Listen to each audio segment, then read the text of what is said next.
اور جو لوگ ہم سے ملنے کی امید نہیں رکھتے کہتے ہیں کہ ہم پر فرشتے کیوں نہ نازل کیے گئے یا ہم آنکھ سے اپنے پروردگار کو دیکھ لیں. یہ اپنے خیال میں بڑائی رکھتے ہیں اور اسی بنا پر بڑے سرکش ہو رہے ہیں. جس دن یہ فرشتوں کو دیکھیں گے اس دن گناہگاروں کے لیے کوئی خوشی کی بات نہیں ہوگی اور کہیں گے کہیں کوئی رکاوٹ کھڑی کر دی جائے. اور جو انہوں نے عمل کیے ہوں گے ہم ان کی طرف متوجہ ہوں گے تو ان کو بکھرا ہوا غبار کر دیں گے. اس دن اہل جنت کا ٹھکانہ بھی بہتر ہوگا اور ان کے آرام کی جگہ بھی خوب ہوگی.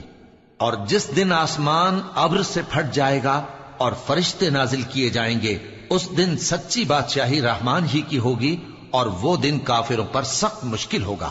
اور جس دن ظالم اپنے ہاتھ کاٹ کاٹ کھائے گا اور کہے گا کہ اے کاش میں نے پیغمبر کے ساتھ رستہ اختیار کیا ہوتا.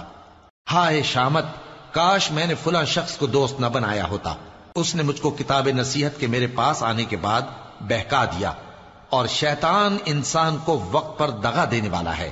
اور پیغمبر کہیں گے کہ اے پروردگار میری قوم نے اس قرآن کو چھوڑ رکھا تھا اور اسی طرح ہم نے گناہگاروں میں سے ہر پیغمبر کا دشمن بنا دیا اور تمہارا پروردگار ہدایت دینے اور مدد کرنے کو کافی ہے.